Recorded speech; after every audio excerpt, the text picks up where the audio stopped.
dig out in our time that we have together. And whenever you get some time, I definitely would still encourage you to go read the book yourself and for yourself just to see, because there's so much in it. And I'll do my best to recap a little bit, and I'll give you 3 things that I have to share about the entire book and as it relates to pain management in all of our lives.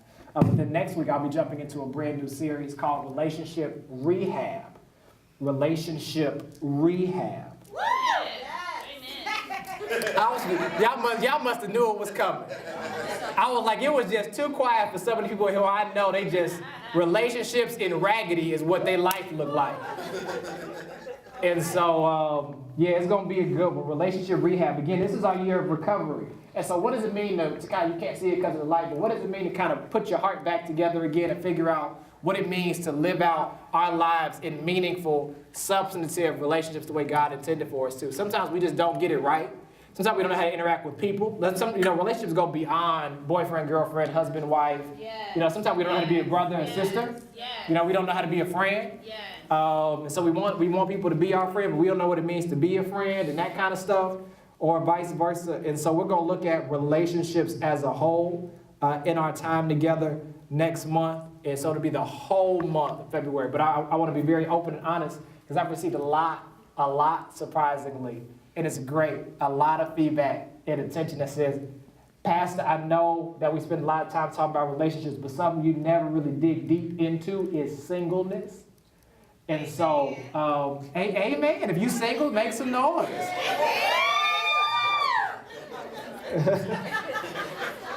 Man, you would have thought I said if you single and you know it. Start clap your hands and stomp your feet. And but no, so we'll spend some time digging into singleness and the art of singleness and what God's intention for it is. And maybe it's a season, maybe it's your calling.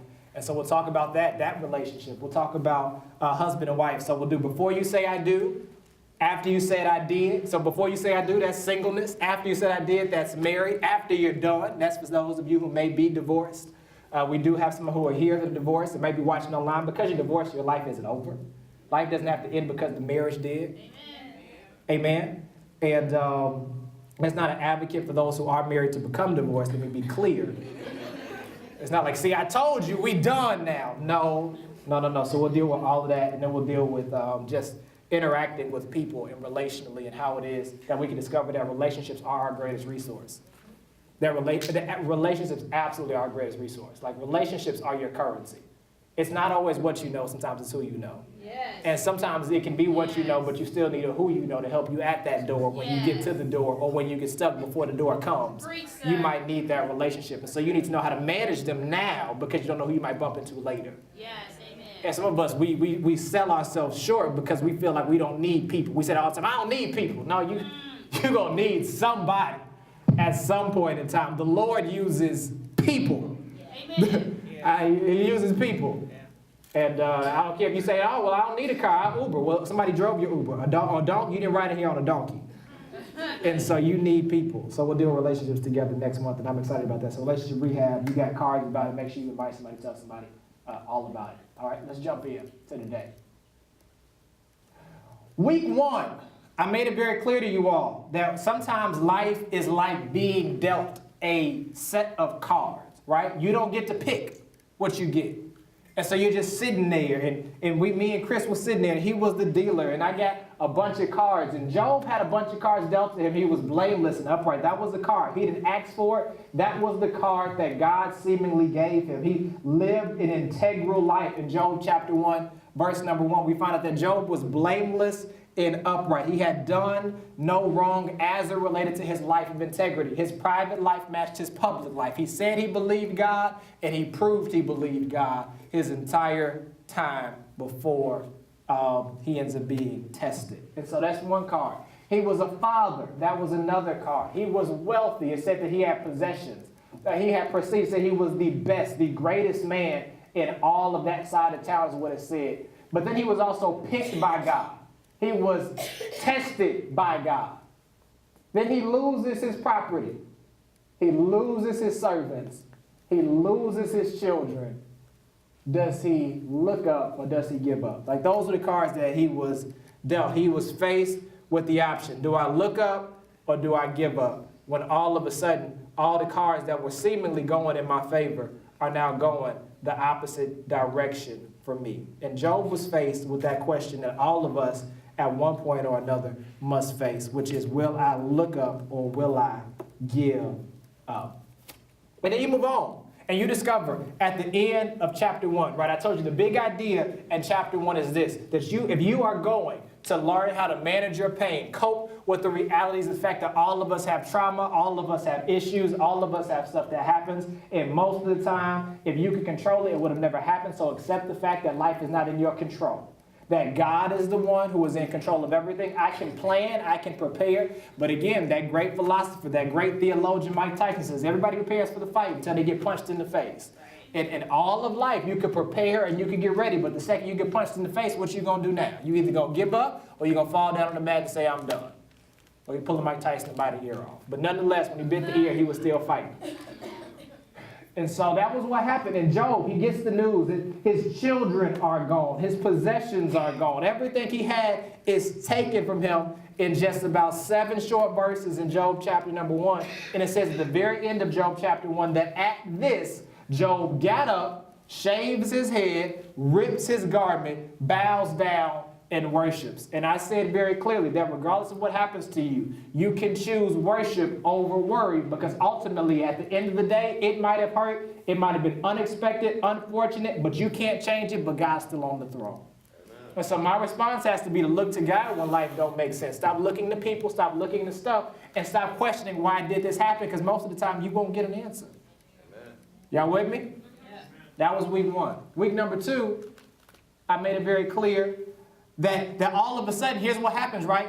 Chapter 2, it opens up, and it says that Satan shows back up to God. And they're there in chapter number 2, and I think I have it. It's Job chapter 2. Do I have it? No? No? I took it out? Okay. So he volunteers him in chapter 1. That God volunteers Job. He says, have you considered my servant Job? Satan's there. He says, have you considered him? And then in the next one, in chapter number 2, he says the same thing to him. He says, Satan, what you doing? He said, man, I'm just walking up and down to and fro. He said, well, what about my servant Job, the one you had me send out to you without cause and bring harm to? And he's like, look, God, I know he passed these couple of tests, but it's only because you didn't let me touch his skin. The second you let me touch his flesh, that all of us have a trigger. And so some of us go off at certain points, but some of us, it takes just a little more winding up, right? And so Satan was like, if you let me just wind him up a little bit more, if you just let me touch him just a little bit more, if you just let me come after his skin, he gonna pop. Like that was the intention behind all of that. If you just let me go after him, I had to move it out the way. I was looking at pictures from last week, and I'm like, why? I feel like the clown was following me in all my pictures. So they move him over there, make sure he don't move.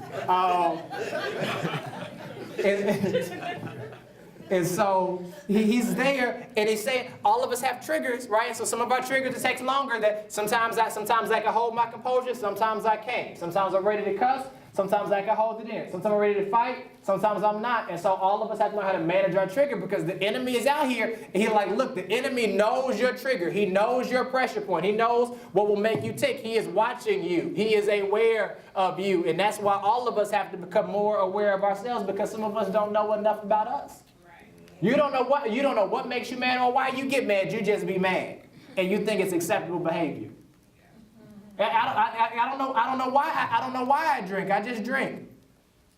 I don't know why I do this. I just do this. I don't know why. Remember last week I said I don't know why I go to the club. I just go to the club. You ain't even got a purpose. You thought it was to catch a man, but it ain't worked the last 45 times you've been there. I don't know why I play the lottery. I ain't won nothing, but I just keep playing it anyway. Or you wanted to play some more. Y'all with me? I ain't get no amens. It must have been a soft spot. Nobody said nothing. And y'all hit the Powerball. Y'all just know that we take all forms of payment for your tithe. Yeah, and so that was week 2. And you discovered in week 2 that all of that happened, and ultimately at the end of chapter number 2, Job's wife comes. So he gets stricken by this plague, and he has these boils that are all over him. And it says that he's in so much pain that he begins to weep and break a pot and try to drain the boils that are on him. So it's this painful fluids that are in him. He's trying to drain it out of him. And he says that his wife walks up, and his wife is like, look, Job, I don't know what you're doing, but I'm tired of all of this. Let's just curse God and die so we can be done with this, because you being alive is bringing me more pain than you being dead. That's what she really says.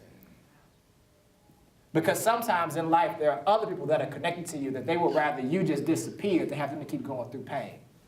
You missed it. That was good. I didn't see that till just now. Because Mrs. Job's relief she was asking for had to really be about her. He's the one that's got boils on, but she wants relief. And so he responds back to her and says, listen, woman, you're going to be with me? You sound like, let me give you the exact phrase, because he calls her foolish. Verse number 9 says, do you still hold fast to your integrity? Curse God and die. But he said to her, you speak as one of these foolish women would speak. Shall we receive the good from God and not the bad? And in all of this, Job sinned not. And the reality of life is this. You find out how strong your faith is when you are tested. Amen. You discover how much faith you really have when your faith is all you have to depend on. Because all of us sometimes say, man, I'm a believer. I got strength. I know how to pray. No, you learn how to pray at a test. You don't learn how to pray when life is well. I'm sorry. Let me speak for myself, because maybe you can't relate. I learned how to pray when I had nothing else left and no one else left to turn to, and I was forced to learn how to pray. But I thought I knew what I was doing. I thought I could quote it because somebody else did it. But it wasn't until I had to live it out that I discovered that I needed a real prayer life for myself. It wasn't until I was in it and I didn't have anything for it and I was trying to figure it all out that I realized I could no longer live off the prayers of my grandmother, but I started living off my own prayers. Amen. Anybody ever been there? Amen. Well, you discovered how to pray because you had to start praying for yourself. That's what happens here. And Job says, no, I will not curse God and die. For God I live, for God I die. Shall I accept the good from God and not the bad? Do you have that kind of confession? That says, whatever my lot thou hast taught me to say, it is well with my soul. That is the confession. That Job has several statements he makes throughout these 42 chapters. And one of them that you have to get and add to your personal collection is that the Lord gives and the Lord taketh away, but blessed be the name of God. What that means is this. The Lord gave because he's God. Right. He can take away because he's God. Yeah. So when I got it, he was God. When I lost it, he was God. So I can trust him right now to still be what? God. Y'all are a good class today. He was God today. Every day ain't a good day to you teaching classes. You know how that goes. And so you've got to understand that reality. And that was week 2. And at the end of chapter 2, you discovered that Job's friends show up. And I loved it when Job's friends showed up, Mike, in chapter 2. Because at the end of chapter 2, they were great friends. At the end of chapter 2, they showed up. And they saw that he was out there. And they said, man, that does not look like my friend. And they show up and they just quiet. They are great friends. They just show up and they operate on what I told you all was the ministry of presence. Where when I'm just there with you, I don't have to say nothing to you. I just want to be there and comfort you. As a matter of fact, it says they ripped their garment. Because I want to be there with you. And I want to look like you look. I'm going to be a good friend. That was the relationship rehab. That was great. That's how they should have stayed. But no, they got stupid in 30 through 37. In 3 through 37, they become just like some of the friends we have in our life. They just become critics. Yeah. They become antagonists. They become judgmental. And they are full of nothing but negativity. All of 3 through 37. They spend all their time in 3 through 37, which we talked about last week. Saying stuff like Job is saying, Job, you was the one that encouraged everybody else. Get yourself together. What's your real sin issue? And it's the entire time. And I told you very clearly last week that at the end of the day, you have to watch who it is that you're talking to. Not because somebody can't help you, because everybody can't help you. Amen. And sometimes those are closest to you. They can mean good for you, but it don't mean they can help you get to where you need to go. It don't make you the devil. But it does mean that the enemy can use those who are close to you. And if you haven't discovered it, it happens all throughout. He says they were close friends. They made an appointment to come see him. But the enemy was trying to still get Job to start doing stuff Job wasn't supposed to do. And ultimately, because he had the wrong people in his ear, he spent some chapters in Job between 3 and 37. He spent some entire chapters explaining himself. Wasting time explaining himself to people who still won't accept him for who he is. He gives them chapter-long explanations about his story, and they still looking like, okay, what's your sin issue, Toy?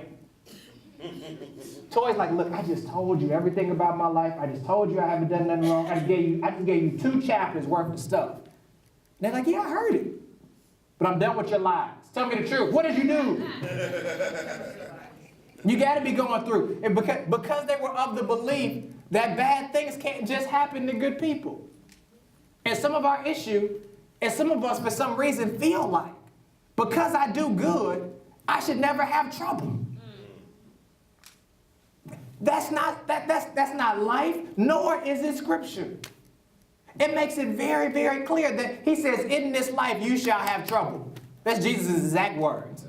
It's not paraphrased. This is not the Teddy version of it. His exact words says, in this life you shall have trouble. Like this, there. And there's another one that comes back and says, in this life you shall face persecution. There's another one that comes back and says, if the world hates you, don't worry, the world hates me too. We in good territory. Many are the afflictions of the righteous, but the Lord delivers them all. Like you could just name a passage, and I'm going to point to one that says you're going to have trouble. Problem is not having trouble. The problem is when your trouble has you. Yeah. And there's a distinct difference between when I have trouble and when trouble has me. That is the difference between me learning how to manage my emotion and cope with the pain I deal with. Because when my trouble has me, my trouble will lead me to do things I would not do if I had my trouble in control. You with me? I'm going to show you where we're going somewhere. Because Job spends so much time arguing with these people who are his friends that it leads him to a place of almost wanting to start doubting God's ability. Whereas if he learned to keep his trouble in control and say, I might be going through, and he didn't. Job had great reminders of himself and to himself at varying points. I cannot get mad at Job because he had his moments. Like I said, we got to have stuff. Have your moment, but get yourself back up. Job would have his moment. He would come back and say something like, though he slay me, yet will I trust him. He would have his moment. He would come back and say, I know that my Redeemer lives. He would have his moment. And he would come back because he learned the fact that trouble can happen in life, but my trouble does not have to have me. I might be broke because money is not in the bank, but my mentality is not of poverty. Yeah. That's the difference. Good, are you with me? I'm going to show you something, and I want you to see this. But this is what the difference is between me having trouble and trouble having me. If my trouble has me, my bank account will dictate to me how I am. Amen. You say with me, I'm going somewhere. If I allow an object to dictate to me, if I allow Jeremy to tell me how I'm feeling today, I have allowed Jeremy to have control over me. We talked about this before. But instead, I need to be in control over how I feel. So Jeremy could be mad, but I made the decision this morning that when I get up, that this would be the day that the Lord has made, and I will rejoice and be glad in it. So Jeremy can be stupid all by Jeremy himself, but I'm going to go on the other side of the church. Y'all with me? Y'all not with me yet, huh? Let's see if we can do it another way, because y'all act like you might kind of maybe be with me, but some of y'all are like, nah, Pastor, when I look at the bank account and I see red, it messes my day up. I'm with you. We're going to do a series on financial stewardship to help the bank account not be in the red as much. Some of us probably make the fact that you don't have enough that you don't know how to manage what you have. I got no amen. I didn't expect nothing there either. I didn't expect nobody to say amen to that. Because we all believe we need more. We do. Lord, increase us all. We need to manage what we have. They can go together. You get more and don't know how to manage, you're going to lose it just as quickly as you got the more. The more is going to be going just as fast. Some of y'all that got blessed and you lost it. He was like, where did my blessing go?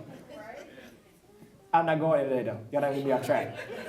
Y'all like talking about stuff like that. Y'all like talking about trouble. We're talking about trouble today. Trouble will happen. Trials will happen. Tests will happen. What I have to do is make sure that whatever is happening around me does not get inside of me. Amen. It can happen around me. It's the difference between a thermometer and what's the thing called? A thermostat and a thermometer. It's how most people use the comparison between it. I set the temperature. The temperature don't tell me how hot I'm going to be. I walk up to the wall. I want it to be hot. When I'm ready for it to be cold, I go tell it when to be cold. Because I am in that kind of control based upon what God tells to me about the dominion over my life. Right? So he tells me that the power of life and death is in the tongue. And continually it says in this passage, and now about this book, that with his mouth, Job did not sin. That Job was very careful about the words that he spoke. And when he did make the mistake to say something that would be close to dishonoring God, he would pick it back up and come back and say, wait a minute, God, I didn't mean that. I know you live. So he'll realize, you know what, that word that came out, that sounds too close like cursing you. Let me redeem myself back. Because I know that at the end of the day, you can do all things. And so I want to make sure I give you these 3 points. So I'm going to give them to you and I'm going to work backwards through them. Go to my points. It's going to be far down. It'll be past the scriptures. I'm going to go backwards today to make sure I give them time to get to the points. Number 1. This is the big idea behind this whole series. All of these 4 weeks have taught us this. Number 1, that I have to be careful and cautious of the words that I speak. I might need a regular mic. My chain is bumping up against the lapel. Be careful and cautious of the words you speak. Job, the entire time, is very cautious about what he does and does not say. He allows his frustration in chapter 3 to reach a place where he says, I wish I was dead. Lord, why didn't you kill me? Why'd you allow me to get here? And he will always come back and pick up his words. But what you discover is this. In Job chapter number 38, God starts speaking. And in 38 through 42, it's more God talking than it is Job. And give it to me in chapter 38. Chapter 38, this is what happens. When God shows up and he starts talking, he checks Job. And some of you all say you want God to speak to you. This is why you ought to be a little careful. Because some of us think that God speaks in just this Mr. Rogers-y voice. And everything he says is going to have, this angelic tone behind it with just keys and melodies. And no, when he speaks to Job right here, I want you to see what he says. Then the Lord answered Job out of the whirlwind and said, who is this that darkens counsel by words without knowledge? Fix yourself, dress like a man for action. I will question you, and you make it known to me. Here goes his first question. Where were you when I laid the foundation of the earth? Tell me if you have understanding. Do you hear the question? That's like when your mama asks you, who the mama? When I laid the foundation of the earth, tell me if you have understanding. Do I go further here? Do I go a little bit further? Who determined its measurements? Surely you know. Or who stretched the line upon it? On what basis sunk? Or who laid its cornerstones? When the morning stars sang together and all the sons of God shouted for joy. Where were you, Job, when all this was happening? Because you seemingly have a whole lot to say about what I'm doing in life. And you didn't set up none of it. We want God to speak, right? Right. That's a good. He said, who are you to question me and my fairness? I am the God who laid the very foundation of the earth. If I say move, the stars move. If I say this should jump, this should jump. If I say this should be, this should be. And I mean, I didn't put it up there because he goes on, like God goes on this 2-chapter long tangent with Job. I mean, it just continues down. Like, who shut the sea with the doors when it burst out of the womb? When I made clouds its garments, like he starts speaking in poetic language to Job. Listen to this. He says, when the stars and the moon sang together and all of the sons of God shouted for joy, who shut in the sea with the doors when it burst? When I made the clouds the garments of the sea in the thickness of its swaddling. Like, he starts saying, Job, listen, I'm skillful, I'm masterful, and I'm in control of all of this. What's your real deal issue? For 2 chapters, he just goes on, and he goes on, and he goes on. Do I have another passage where God is talking? What's my next one? Yeah? So 34, this is what he says. He says, can you lift up your voices to the clouds that a flood of waters may cover you? Can you send forth lightning that it may go and say, here we are?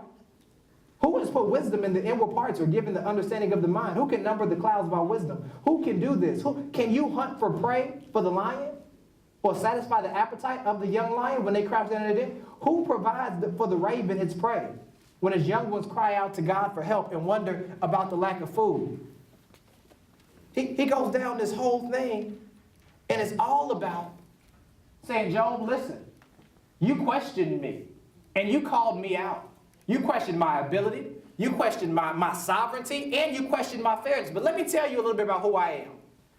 I am the God who in the beginning said, let there be, and there was. I am the God that takes care of every single thing on this earth. If you want to question me, why don't you just look around and see who's doing everything else?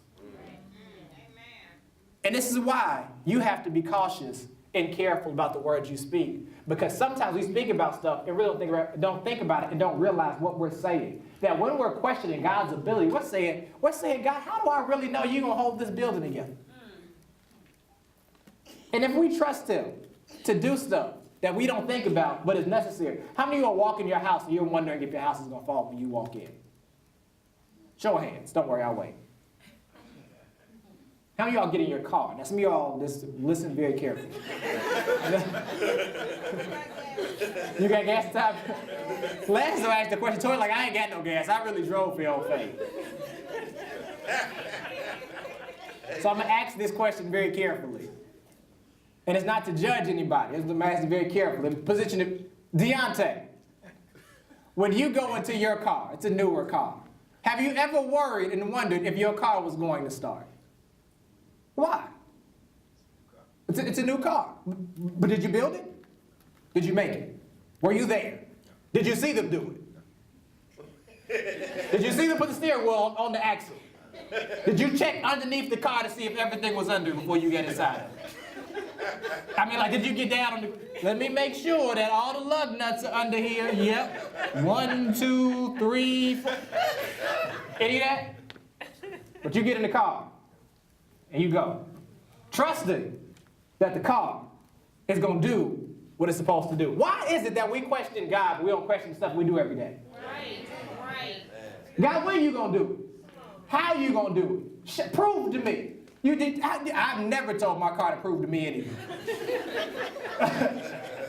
I never. Now, I'm the fool. Keep in mind, I've told you all sometimes, I can be still reckless at this stage of my life. I'm the same fool that when I bought my last car, it was to be a sports version of a hybrid vehicle.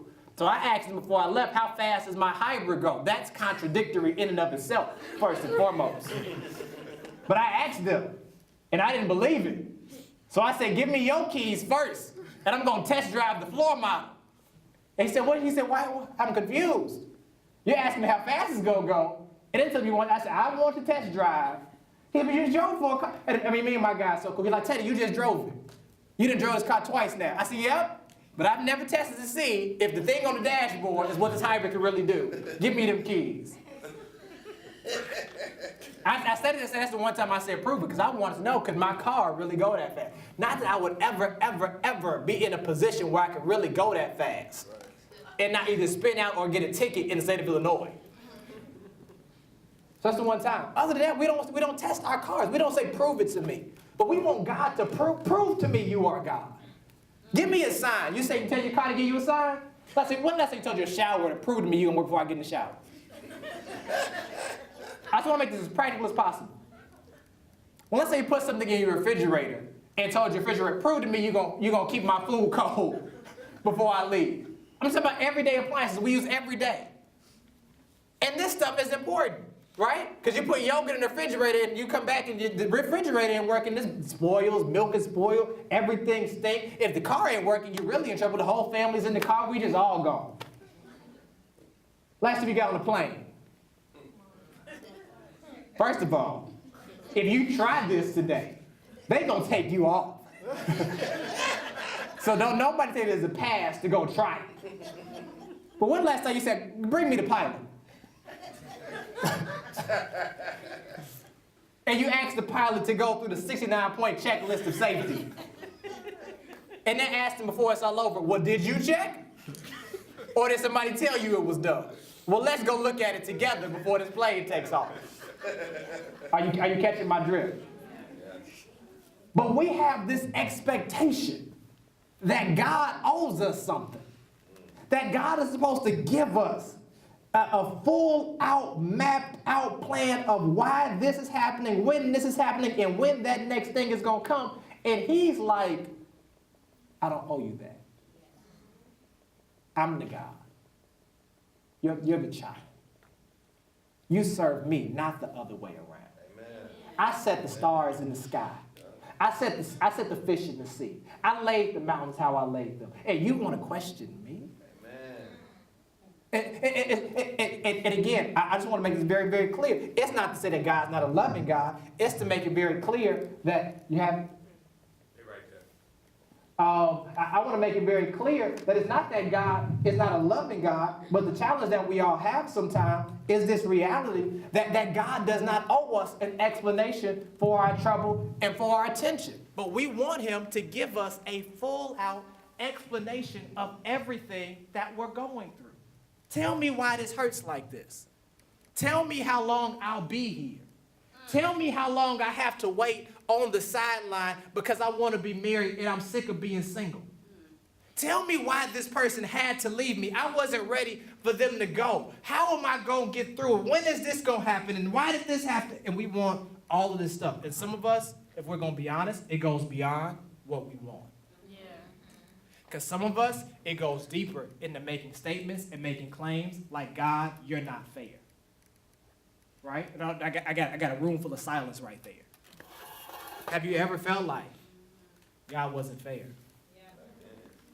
Now that's what Job is. Job has made claims that God is not fair. He has made claims that his way in which he proportions and rallies out stuff in life is not fair. I can't believe that you would deal this to me. I serve you. I love you. I worship you. Why is this happening to me? And I've told you before, nothing trains you like a trial. But you don't learn how to pray when things are well. But you learn how to pray when things are bad. You honestly don't learn how to pray from a sermon. You learn how to pray under pressure. And God responds back. Chapter 38. Calls him out. What's my next one?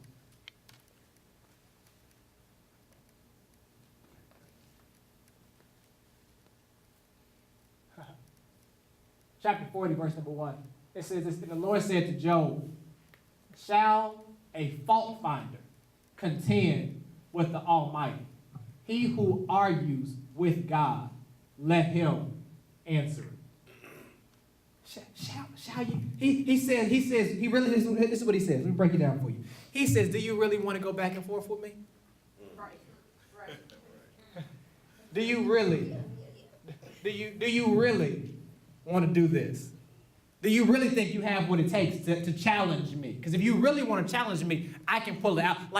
This is a different picture than we think of God, right? Like we don't think of God to say, you want to show me up, I'm going to show you up. Like God was not a punk.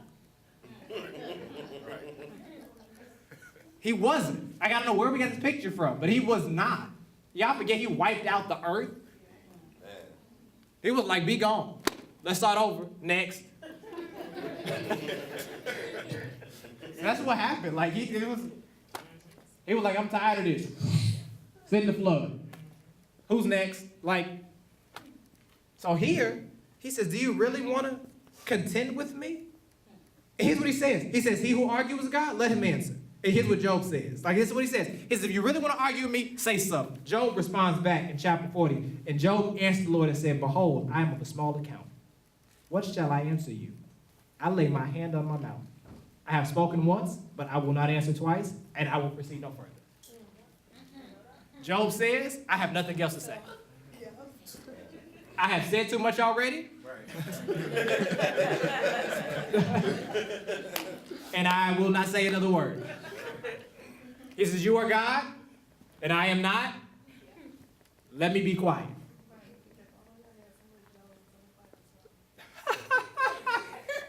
Give me my point so we get out of here. I can play with toys. Point number 1, you've got to be careful and cautious of the words you speak. It would do you some good to start trusting and stop questioning. Because God has to spend all this time explaining himself to Job when he could have just did what he wanted to do, but Job had called him out. And sometimes what you'll discover is this, that because we're asking for stuff in between on our journey to where we're going, he'll give us what we ask for, but it just stalls time. Think about how much time was wasted between Job's deliverance because God had to explain himself. Versus had just been obedient and just shut up. Like, you spent more time in pain because you kept talking to me. It was like when I was little and they would say, this hurts you more than it hurts me. I didn't believe that. I would holler and I would wail and I would flip and I would... I was that one. I would just be real dramatic about it. And then I got older one time. One time I got older, and I really thought I could take her on, and it just wasn't good at all. Like, I was that kid. If I would have just shut up, it would have been over. Number 2, I have to be conscious about what I'm consuming. I have to be careful and cautious about the words I speak, but I have to be conscious about what I'm consuming. Job is spending time with his friends, and his friends are speaking negativity. I got to be careful who has my ear, who has my eye, what I'm seeing, what I'm saying. I have to be careful about all of that. What am I consuming? Because what I consume will ultimately come out of me, and so I have to be careful about what it is that I am consuming. Because after Job says, I will speak no further, the Lord challenges Job. Like, the Lord is like, nope, I'm not done with you yet. Will you put me in? I don't know if I have it up there. Do I have chapter 40, verse number 8 up there? I might, maybe. Chapter 40, verse 8. I need them to see this, because they don't think God talk like this. 40, verse 8. Maybe? Yep, it's right there. He says, get up, I will question you, and you will make it known to me. He says, you won't question me again, I'm going to question you. Will you put me in the wrong? Will you condemn me so that you can be right? Here's what he says. He says, will you tell me all that I've done wrong so that you can look righteous? Or will you just trust me to be God in your life? Because sometimes we go to God and say, God, you got this wrong. God, you did. That's what happens. When we say, God, you did this to me, we're saying, God, are you aware of what's happening to me right now? Yeah, God, do you see this? It's like me calling Lorenzo over something that's broken. Lorenzo, did you see this? I'm saying, Lorenzo, why you let this break and tell me it's broken? Y'all with me? Yeah. That's what he's saying to him right there. He says, will you put me in the wrong? And so I got to be conscious about what I consume, because when he questions God the most, it's when his friends are around. It's when his friends are having him like real doubtful, and they're like, you know what? Maybe God has deserted me. Maybe I might be better off without him. And the pain of life, if I don't have the right people around me, the pain of life will take me out. So I have to be cautious and conscious about what I'm consuming, what I'm thinking, what I'm seeing, what I'm reading. What you read? Yeah. Like, some of us say we don't have time to read, but we on other stuff all day long. Like the fact that you are on your phone, just doing whatever else you do, whether it's browsing, whether it's tweeting, whether it's snapping. If you got that kind of time, you got time to read. And some of us say, I don't know where to read. I give it to you all the time. YouVersion has amazing devotional plans. This is a great starting place. Today we got 2 books available. We've had devotional books available for the last 6-7 weeks. Today we got 2 books available of purchase behind it, because I want you all to be a reading church and a growing church. And so, no, you can't tell me you don't have time to read, though, because I got to be intentional about what I'm consuming. Yep. And so that means I got to get rid of what I have been consuming, because it's not growing me. How much of what we consume presently, if we're going to be honest, is growing us to become better? Yeah. And if it's not helping us, let me tell you, it's hurting. Because some of us say stuff like this, and this is 11:21, so I'll get you to the last one in just a second. Some of us say stuff like this, but I don't want to talk about this next week. And so some of us say stuff like this. Well, it ain't hurting me. Is it helping you? Right. Because in life, you're doing one of 2 things. You're either growing or you're decaying. Like, it's fact of the matter is this. Either time is being used productively or non-productively.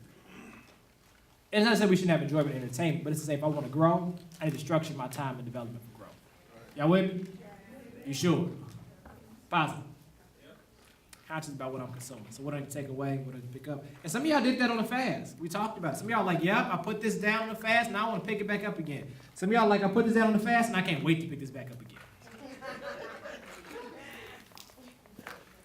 Conscious about what I'm consuming. And because of what he's consuming, it causes him to do all this different type of stuff. And I mean, God just goes at him in the next passage. Like, I don't think I have it up there, but he starts saying, can you draw a Leviathan with the fish hook in chapter 41? And writers suggest this crazy thing about it. They're like, man, this is a big beast. Man, this is a big fish. Man, this is all this other stuff. They say right there, this is where I'm going. And chapter 41 is crazy. He like starts calling out all this stuff. He's like, can you try this? Can you face this? Can you fight this? In the last one, he says, can you face this Leviathan? Which most writers that have a little bit of sense come back and say, man, this sounds like God is saying to Job without saying it, can you go up against Satan by yourself? Because stuff he describes as Leviathan, it's like, don't nobody else have this kind of power beside God and Satan. And I can't picture him fighting no big old sea lion. Like somebody said this is a sea lion. I don't know about that. Chapter 41 is incredible because it goes down this whole thing again of knocking Job back down to say, Job, you are here. I'm up here. You pick. If you want to be God over something, try it.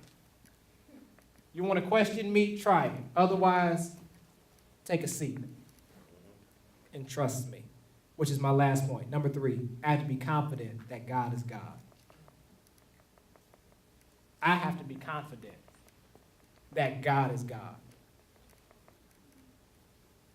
Confident that God is God. What does that mean? It's right here in chapter 42. It says, then Job answered the Lord and said, I know that you can do some things.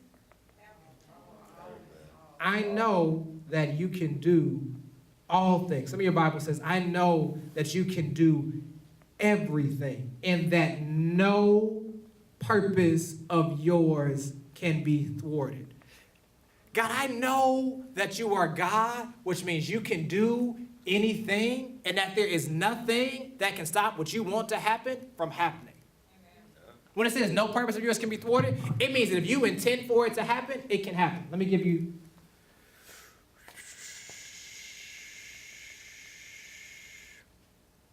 I don't have time for that. Something I give it to you.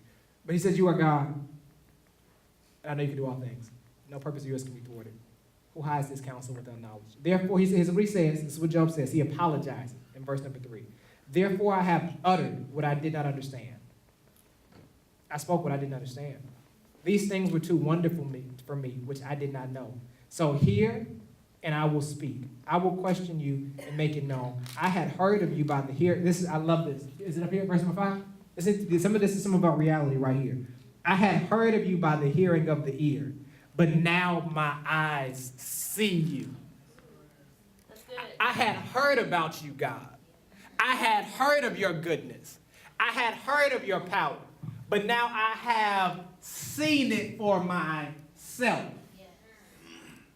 Could it be that the pain, the trauma, the test, the trial, it wasn't designed to break you, but it was designed to get you to get a real revelation of who God is? Yeah, that's good. Because there's some of us who think that God is one thing, but it's not until you in that position do you really get what it means to say that God will provide all of your needs.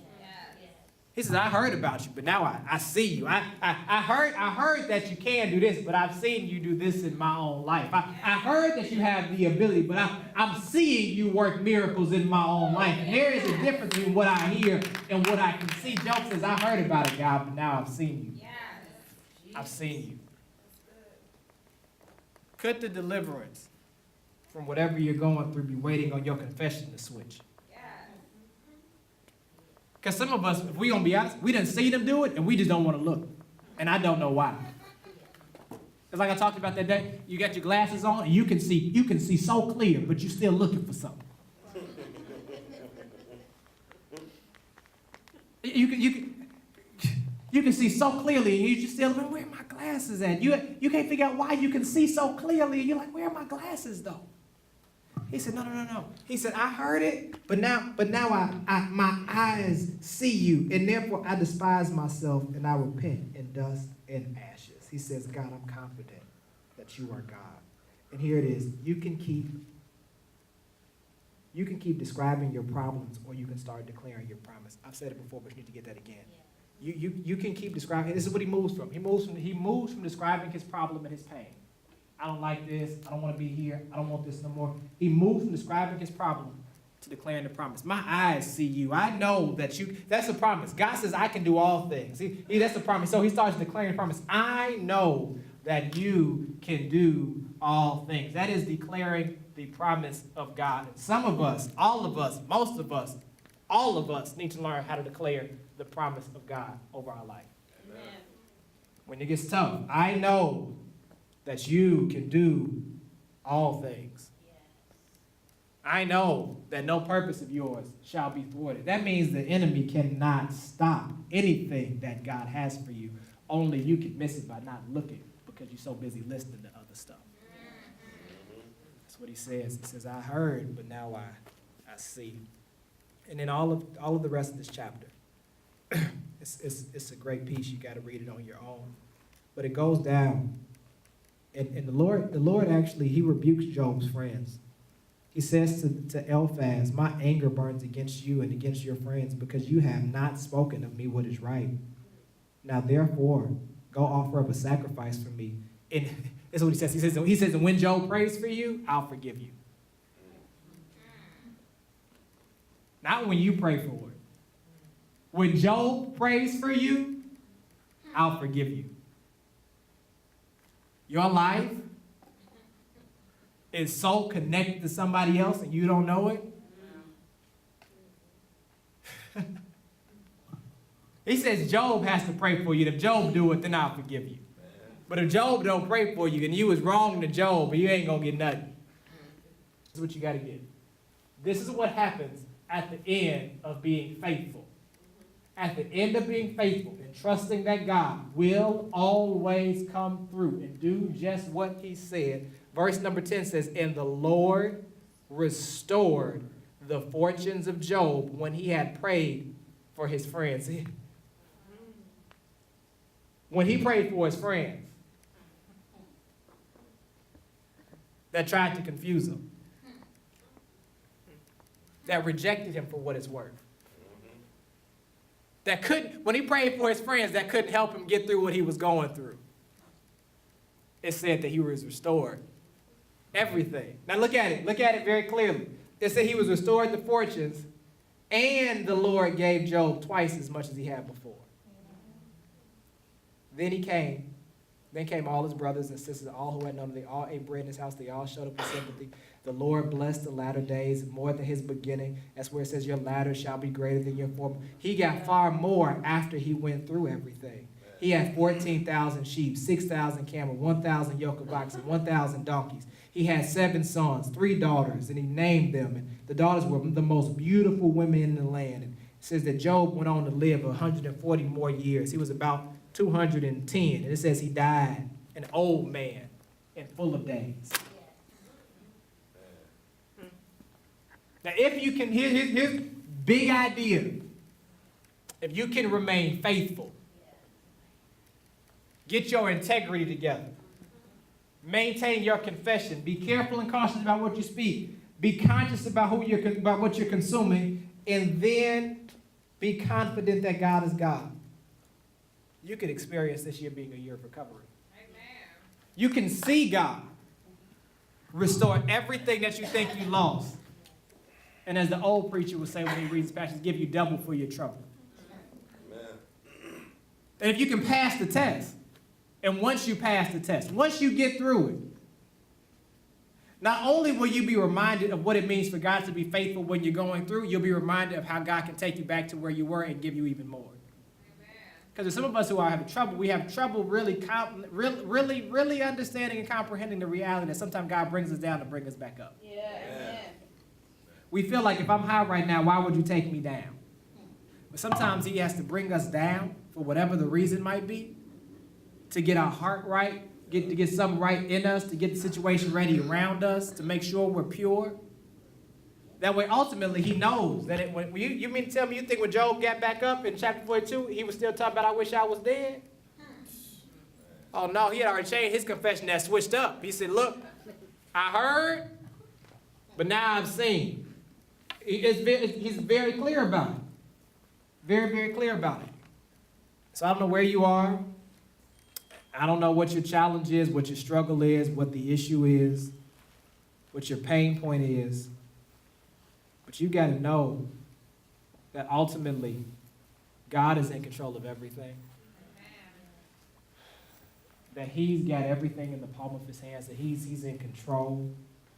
But I have to be careful and cautious about what it is that I speak. I got to speak life. And I got to speak truth. I told you before, you combat the enemy's lies with the truth of his word.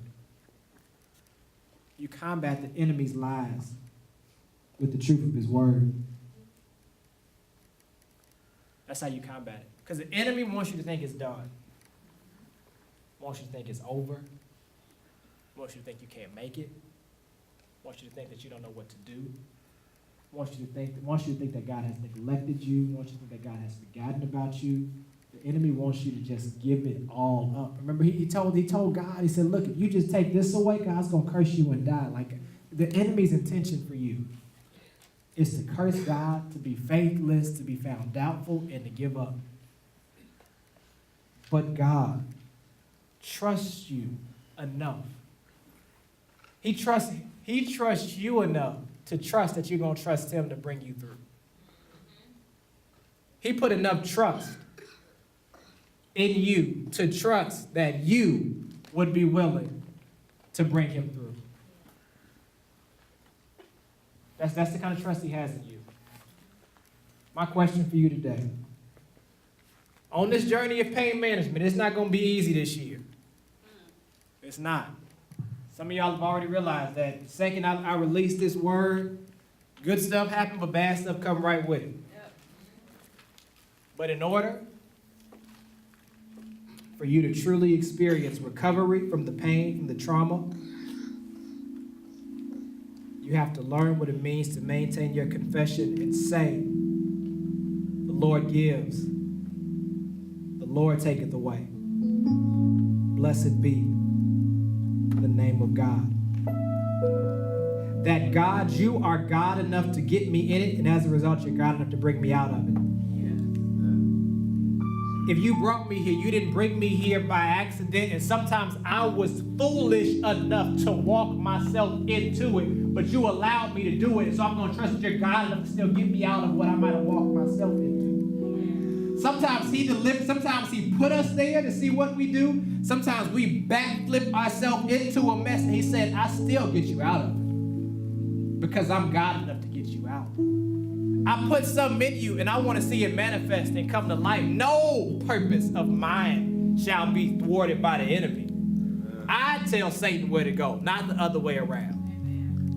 And so the question is, will you give up or will you live?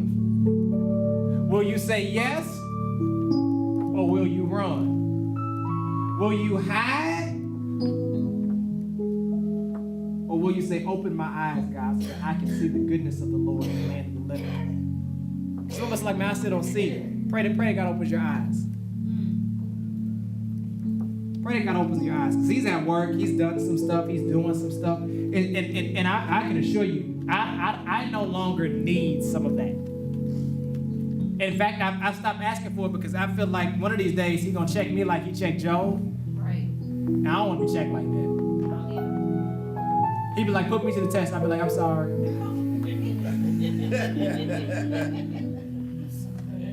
Sorry. I ain't mean it, God. Honestly. How many of y'all can say today, honestly, just to be honest, that in the last year, I'm not talking about 2016, not talking about 2015, between this time last year and today, you're certain, without a shadow of a doubt, that there's no way you would have made it through some of the stuff you've been through had God not brought you through.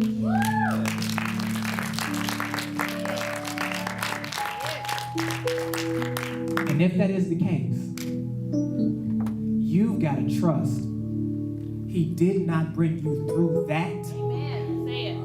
Say amen. To leave you here. Say it. Say it.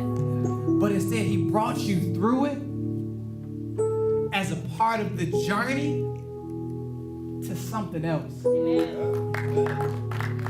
And you should clap because that's good news. But the reality is you won't get there until you pick up your mat and walk. Yeah. You won't get there until you change your confession. You won't get there until you become confident that God, you are God and I am not. So when you say it, that settles it. I don't know how, I don't know when, I don't know why, But I ain't checking under my car, so I ain't checking you. Right. This is what you want from me? I don't like it, but I'm in. I ain't want to be a preacher. Right. So I want to pastor y'all. Right. Right. Can we just be honest? I didn't want to do it. So God, I said, God, I don't like it, but I do it. That's what you want me to do. I discovered while I was doing it Yeah. that there was some joy in it for me. Yeah. That's good. That's good. I discovered I don't hate all of y'all. Right.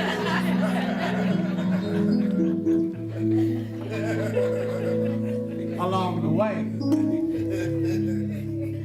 But because I hadn't been exposed to it, Right. I didn't want it.